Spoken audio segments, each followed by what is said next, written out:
Hello friends, मैं जय आपका स्वागत करता हूं आपके अपने चैनल विशेष ज्ञान में। फ्रेंड्स, आज की इस वीडियो में मैं आपको टैली प्राइम में सिखाऊंगा कि बैड डेब्ट्स की एंट्री कैसे की जाती है टैली के अंदर। तो आप में से बहुत लोग हो सकता है ये नहीं जानते हो कि बैड डेब्ट्स होता क्या है। तो देखिए, आप में से कई लोगों ने प्रोविजन फॉर बैड डेब्ट्स के बारे में सुना होगा, जिसकी एंट्री हम लोग बेसिकली 31 मार्च को पास करते हैं, यानी फाइनेंशियल ईयर के एंड होने के टाइम पर हम लोग उसकी एंट्री पास करते हैं। तो आपको मैं बता दूं कि अकाउंटिंग में तो आप पास कर सकते हैं, लेकिन इनकम टैक्स इस एक्सपेंस को या इस तरीके की एंट्रीज को अलाउ नहीं करता है।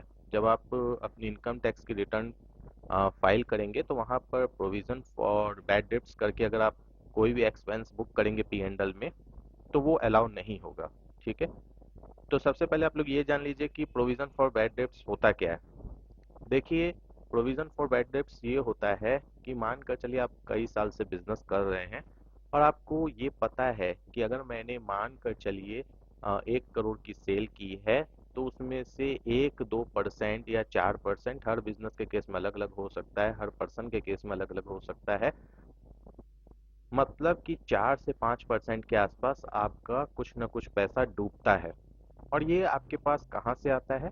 ये आपके पास्ट एक्सपीरियंस से आता है, यानी आपने जो भी बिजनेस किया है प्रीवियसली, उसके एक्सपीरियंस से आपको ये एक रेशियो पता चलता है कि हमने जो भी सेल की है, अगर क्रेडिट में की है, कैश में किया तब तो कोई बात ही नहीं, अगर हमने क्रेडिट पे की है तो जितनी सेल है उसका 1 से 2% या 4% हमारा हर साल डूबता ही है। तो इसीलिए बहुत से लोग क्या करते हैं, प्रोविजन फॉर बैड डेब्ट्स की एंट्री पास करते हैं फाइनेंशियल ईयर एंड होने के बाद। कि मानकर चलिए अभी उनके पास जो डेटर है, डेटर किसको बोलते हैं, जिसे हम लोग क्रेडिट में गुड्स सेल करते हैं, या अगर हम कैश में भी करते हैं तो जिससे गुड्स सेल किया जाता है उसे डेटर कहा जाता है। ठीक है। तो ये लोग मानकर चलिए ये जो एंट्री पास करते हैं वो इसलिए करते हैं कि जैसे सपोज कीजिए 10 लाख की आपको बुक्स में रिफ्लेक्ट हो रही है सनरे डेटर, तो फाइनेंशियल ईयर एंड होने के टाइम पे वो लोग प्रोविजन फॉर बैड डेब्ट्स की एक एंट्री पास करते हैं, जिसमें ये दिखा देते हैं कि भाई साहब, मेरा 2 लाख तो इसमें डूबने वाला है, या 50,000 डूबने वाला है, यानी 9.5 लाख या 8 लाख जो भी अमाउंट हो, ये मुझे मिलेगा नेक्स्ट ईयर में। ये अंदाज है, जरूरी नहीं है कि मतलब जितना उन्होंने सोचा उतना डूब ही जाए। वो अपने पास्ट एक्सपीरियंस के अकॉर्डिंग उतनी एंट्री बुक कर लेते हैं, अंदाज एक करके। जैसे हम लोग एक नॉर्मल बिजनेस करते हैं तो हम उसमें एक अंदाज लगा लेते हैं ना कि हमारे पास कितना एसेट है, तो इतना 2 लाख मान के चलो डूब भी जाएगा तो 8 लाख तो हमारे पास पैसे आ ही जाएंगे। ये एक फिगर, एस्टिमेट फिगर निकालने के लिए, ठीक है। लेकिन इससे इनकम टैक्स अलाउ नहीं करता है, तो इसीलिए ऐसी एंट्री की बात हम करेंगे ही नहीं जिसे इनकम टैक्स अलाउ ही नहीं करता है। हम बैड डेट्स की एंट्री की बात करेंगे। तो बैड डेट्स की एंट्री होती क्या है? यानी कि आपने किसी को क्रेडिट पर गुड्स दिया, और जो भी आपकी टर्म्स एंड कंडीशन है कि कितने टाइम में वो पेमेंट करेगा, उसके बाद आप काफी टाइम तक उसके पास जा रहे हैं, 1 साल, 2 साल, 3 साल, 6 महीने, लेकिन आपको वो पैसे नहीं मिल रहे हैं। आपसे कोई बहाना किया जा रहा है, या आपको साफ मना कर दिया जा रहा है, या आपको उसकी बातों से, उसके व्यवहार से ऐसा लगता है कि अब वो पैसा बिल्कुल नहीं देगा। यानी अब आप लगभग 99 से 100% श्योर हो चुके हैं कि वो पैसा आपको बिल्कुल आने ही वाला नहीं है।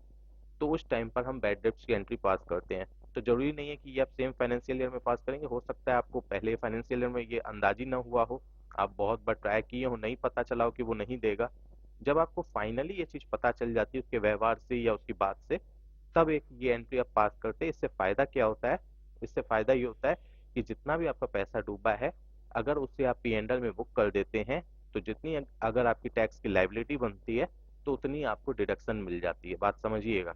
तो देखिए, इसमें जितना ज्यादा परसेंट टैक्स आप गवर्नमेंट को देते हैं, उस टाइम पर अगर आप ये एंट्री बुक करते हैं तो उस टाइम पर आपको सबसे ज्यादा बेनिफिट होती है। जैसे मानकर चलिए आप 30% के स्लैब में फॉर एग्जाम्पल, और आपका 1 लाख रुपए डूब रहा है फॉर एग्जाम्पल, तो यहाँ पर कोई आदमी जानबूझकर ऐसा नहीं करेगा, ठीक है, कि मतलब लाख रुपए डुबा देगा 30,000 बचाने के लिए। क्योंकि अगर आपका 1 लाख डूब रहा है, आप उससे पीएनडल में डालेंगे, तो अगर 30% के स्लैब में आप हैं तो आपका 30,000 रुपये बच जाएगा टैक्स। तो ऐसा कोई जानबूझकर नहीं करेगा, ऐसा मानती है इनकम टैक्स डिपार्टमेंट कि आपके साथ रियल में ऐसा हुआ होगा, इसीलिए आप ये एंट्री पास कर रहे हैं। ठीक है।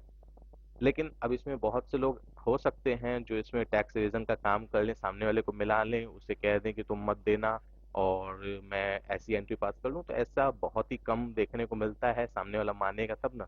तो यहाँ पर उस फालतू चीज़ों के बारे में हम बात नहीं करेंगे। यहाँ पर बेसिकली जो चीज़ें समझने वाली है वो समझ लीजिए कि जब आपको 100% समझ में आ जाए कि सामने वाला आपको पैसा नहीं देगा, तो उस टाइम पर आप बैड डेब्ट्स की एंट्री पास करते हैं अपने बुक्स ऑफ अकाउंट में। तो ये हो सकता है सेम फाइनेंशियल ईयर में हो, या नेक्स्ट फाइनेंशियल ईयर में हो, या सब्सिक्वेंट जो भी फाइनेंशियल ईयर आने वाली है उसमें हो। ठीक। तो इसमें पास क्या करनी होती है एंट्री, सबसे पहले आप ये देख लीजिए। सबसे पहले आपको एक लेजर बनाना होता है, क्रिएट में जाकर यहाँ पर आप बैड डेब्ट्स का लेजर बनाएंगे। और एक बात याद रखिएगा फ्रेंड्स, अगर मानकर चलिए आपको ऐसा लगा उसकी बातों से कि वो मुझे पैसा नहीं देगा, आपने बैड डेब्ट्स की एंट्री पास की, इनकम टैक्स रिटर्न फाइल कर दी, जो भी टैक्स आपकी जानी थी उतनी टैक्स आपने बचा ली, ठीक है, बैड डेब्ट्स की एंट्री करने की वजह से जो भी आपकी टैक्स बच पाई। लेकिन कुछ साल बाद उसके मन में कुछ परिवर्तन आया, या मान कर चलिए उसके उसे देना ही था, उसकी कुछ ऐसी मजबूरी थी जिस वजह से वो नहीं दे रहा था। तो जिस टाइम पर वो अपने आप आपको पैसा आकर दे देगा, ठीक है, या आप कभी फिर उसे टोकते हैं और वो दे देता है, तो उस टाइम पर क्या है कि वो जितना अमाउंट आपको देगा, जो रिकवरी होगा बैड डेब्ट्स का पूरा टैक्सेबल होगा। ठीक है। और बैड डेब्ट्स जो है आप अपने पीएनएल में कब डेबिट कर सकते हैं, इनकम टैक्स बोलता है वही चीज आप अपने पीएनएल में डेबिट कर सकते हैं जो पहले कभी क्रेडिट हो। यानी अगर आपने सेल की है तभी ना, आपका मानकर चलिए उधार में आपने किसी को बेचा है तब ना, मतलब सामने वाले ने आपके पैसे रखे हैं, तो उसी चीज को आप अपने पीएनएल में डेबिट कर सकते हैं। ठीक है। अब इसमें से कई लोग ये पूछेंगे कि अगर मानकर चलिए हमने अपने सप्लायर को, यानी जिससे हम माल मंगवाते हैं, उसे हमने एडवांस दिया और सामने वाले ने मतलब माल नहीं भेजा। कई बार ऐसा भी होता है कि फर्स्ट टाइम में भी नहीं भेजते हैं, कई बार ऐसा होता है 4-5 ट्रांजेक्शन होने के बाद उनकी स्थिति खराब हो जाती है, ना माल भेजते हैं ना पैसा देते हैं। तो उस टाइम पर आप उसे बैड डेब्ट्स नहीं कहेंगे, उस टाइम पर आप एक एंट्री कर सकते हैं, वो भी मैं आपको दिखा दूंगा। फिलहाल अभी मैं इसकी बात करता हूँ, इसे हम इनडायरेक्ट एक्सपेंस कहेंगे। क्या बोलेंगे? Indirect expense. जबकि यहाँ पर अगर हम प्रोविजन फॉर डाउटफुल डेब्ट्स की बात करें तो यहाँ पर हम इसे करंट लाइबिलिटीज में रखते हैं। ठीक है। लेकिन उसकी एंट्री पास करनी नहीं है जब हमें इनकम टैक्स में उसकी कोई बेनिफिट नहीं मिलेगी। हाँ, बुक्स ऑफ अकाउंट्स के लिए आप कर सकते हैं, अपने समझने के लिए प्रोविजन फॉर डाउटफुल डेब्ट्स की एंट्री कर सकते हैं अंडर करंट एसेट। ठीक है। ये हो गई बैड डेब्ट्स। अब मानकर चलिए यहाँ पर सबसे पहले हम एक सेल की एंट्री पास करते हैं। ठीक है। मान लीजिए ये मेरी पार्टी है, यहाँ पर हम सेल्स का लेजर बना लेते हैं। कोई भी एक आइटम हम बेचते हैं,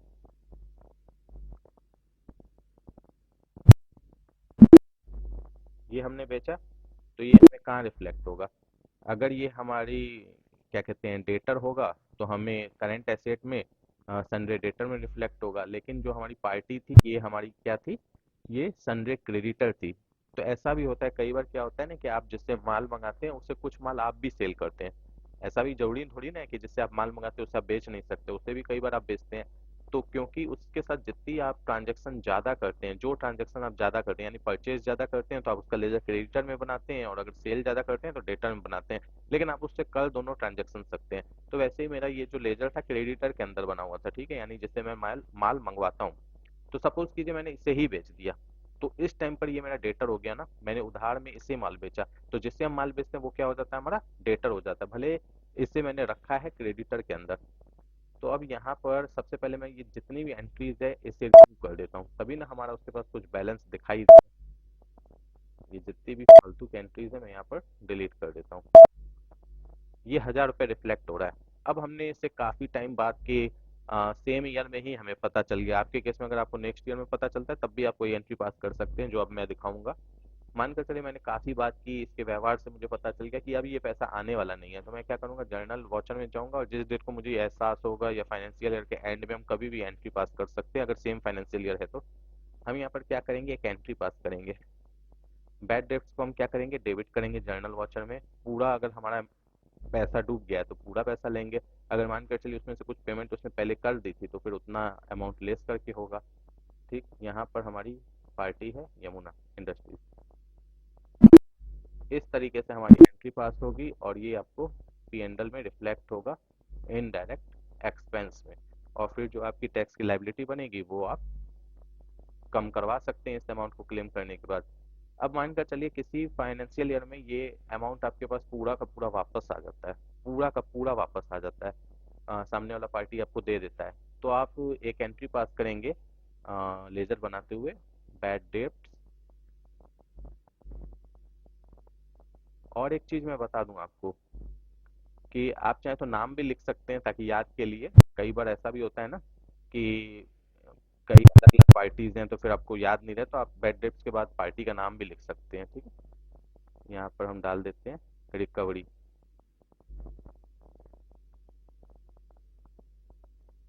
indirect expense,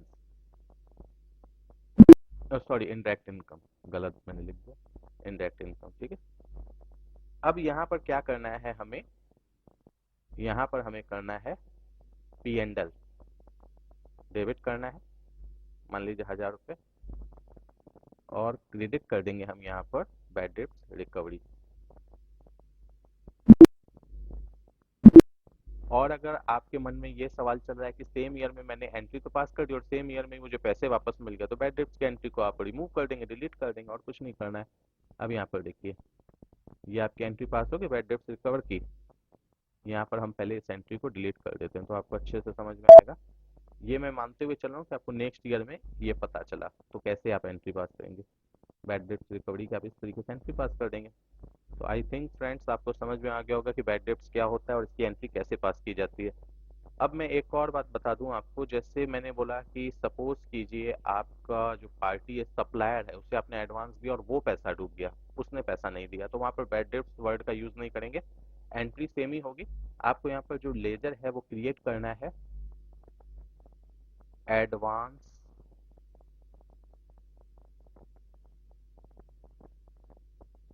not recovered by supplier. इस तरीके से आप कुछ भी एक नाम से बना सकते हैं लेजर, जिससे आप अच्छे से समझ पाएं, और इसे भी इनडायरेक्ट एक्सपेंस में रखेंगे। और एंट्री जैसे बैड डेब्ट्स की होती है वैसे ही इसकी भी एंट्री होगी। समझ गए आप? तो आई थिंक फ्रेंड्स आपको ये वीडियो समझ में आ गई होगी, और अगर आपकी भी कोई ऐसी प्रॉब्लम हो जिसमें आप इस तरीके की एंट्री ना कर पा रहे हो, तो अब आप कर लेंगे। तो वीडियो अच्छी लगे तो प्लीज़ वीडियो को लाइक कीजिए, चैनल को सब्सक्राइब कीजिए और इसे ज़्यादा से ज़्यादा शेयर कीजिए। Thank you friends for watching my video.